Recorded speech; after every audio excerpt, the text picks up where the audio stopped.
그러다 보니까 이게 이제 금액 자체가 매출액 자체가 천정부지로거든요. 이 넷플릭스 샀으면 엄청 많이 벌었겠죠. 근데 아직도 얘는 계속해서 고도 성장을 한다고 합니다. 왜냐하면 한 번 바뀐 문화는 사람이 바뀌기 어렵다고 합니다. 사실상 이게 약이 나왔다고 해서, 백신이 나왔다고 해서, 왜냐하면 이건 좀 치명적이잖아요. 걸리면 거진 사망의 확률이 높기 때문에 이런 것들이 우리 생활에 들어오면서 문화 자체가 완전히 급격하게 바뀌기 때문에 이런 것들이 뭐 예전처럼 저희가 뭐 3개월만 지나면 까먹고 이런 상황이 아닙니다. 지금의 시대 자체는.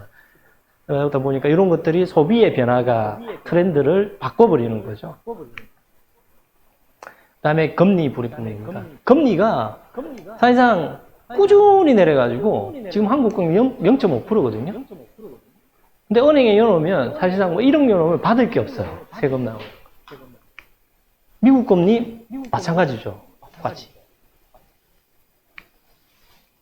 사실상 한국 금리가 미국도 사실상 상당히 경기가 호황을 이루면서 급격하게 금리를 끌어올리면서 인플레이션 된 거를 이제 조정을 잡기 시작을 했는데 갑작스럽게 이런 현상이 나타나다 보니까 경기 방어가 안 되니까 경기 방어를 위해서 꾸준히 쭉 내려버렸어요. 그러니까 이게 지금 뭐 한국 금리 뭐 0.5%에 0.02 뭐 요거밖에 안 돼요.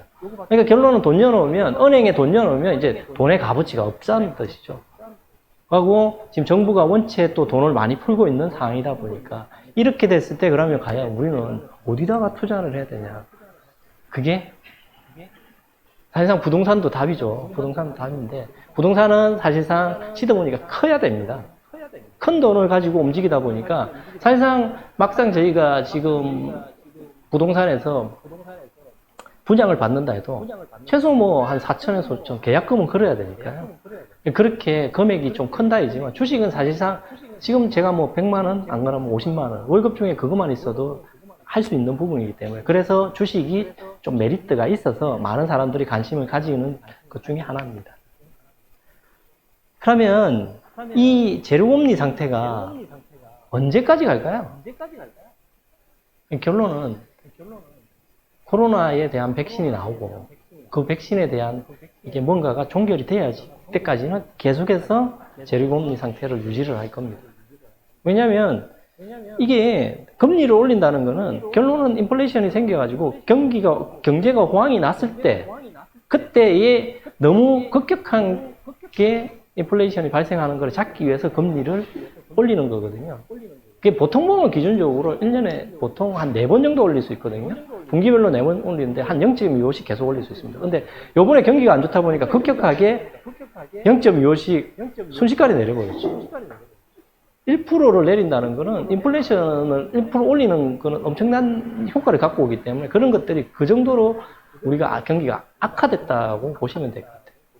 그래서 제가 생각하는 거는 금리는 올리기는 2, 3년 이내에는 사실상 어렵다고들 이야기를 합니다.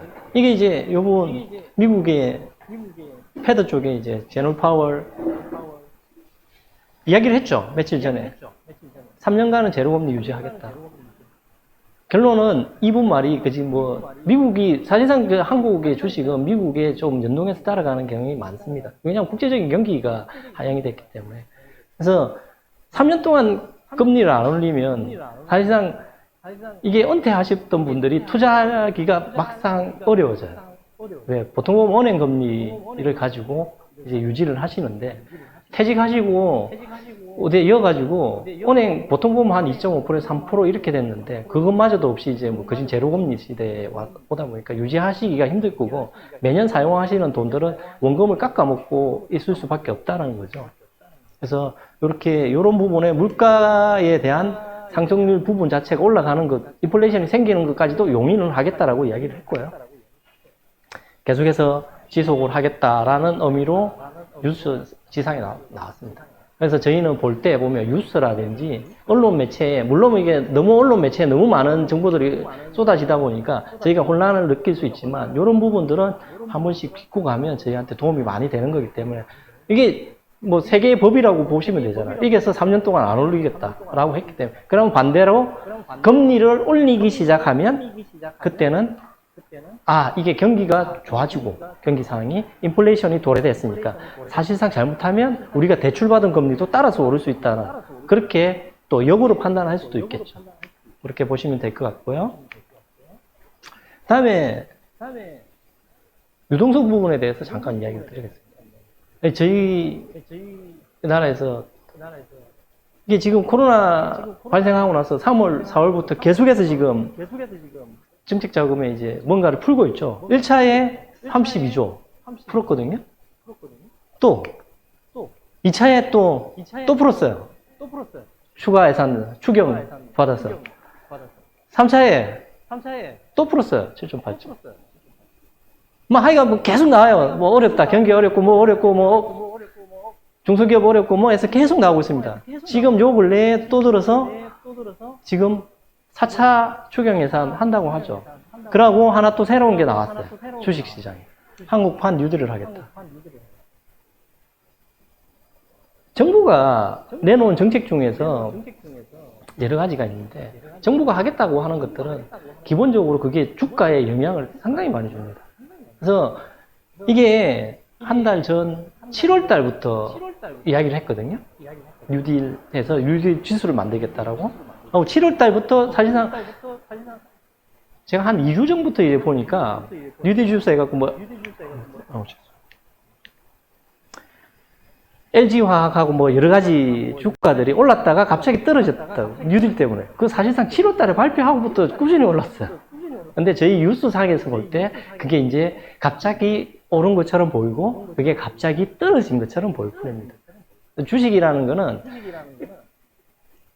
그 부동산하고 좀 마찬가지인데 이게 뉴스 언론 매체에 흘릴 때는 잘 몰라요. 그냥 소문처럼 듣기고 사람들이 반응을 안 해요. 근데 주식은 이게 모든 사람들이 광적으로 폭발적으로 이렇게 반응을 할 때 그때가 조금 그냥 속된 말로 꼭지 높다라고 그냥 판단하시죠. 근데 그게 지금 떨어졌다고 안 가지는 않습니다. 왜? 인제 발표한 거잖아요. 최소 2, 3년, 아까 얘기했죠. 제로금리가 한 2, 3년 간다 했으니까 그런 것 또한 계속해서 언론 매체에서 오르고 내리면서 이야기가 나면서 한 2, 3년을 반복을 해갖고 갈 거란 얘기입니다. 그러면 기본적인 통화에 대해서 저희가 유동성이 엄청 많이 풀렸다고 하는데 기본적인 이제 통화에 대해서 잠깐 이야기를 드리고 사실상 이게 보면 저희가 이야기할 때 보통 보면 유동성이 많이 풀렸다고 하는 거는 M1하고 M2 이게 이제 비율로 유동성이 얼마나 많이 풀렸다는 것을 판단할 수 있는 지표거든요. 그래서 보통 보면 이제 보는 통화 M1을 협의통화 그 다음에 M2를 광의통화 보통 이렇게 이야기를 하고요. 이 전체를 이제 파생통화라고 이렇게 보는 통화 이런 식으로 이야기를 합니다. M1하고 M2의 비율 자체가 이제 이야기를 할 때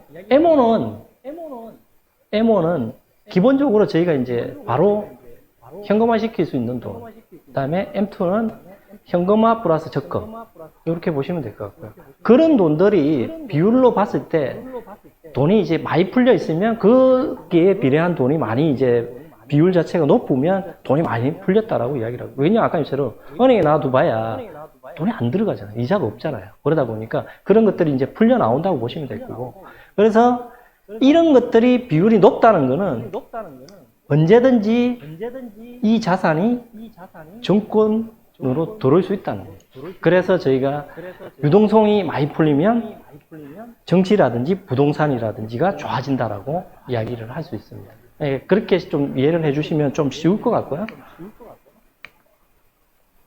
그걸 어디서 찾느냐? 그거는 쉽게 그냥 저희가 한국은행 경제통계 시스템 안에 들어가 보시면 찾을 수 있습니다.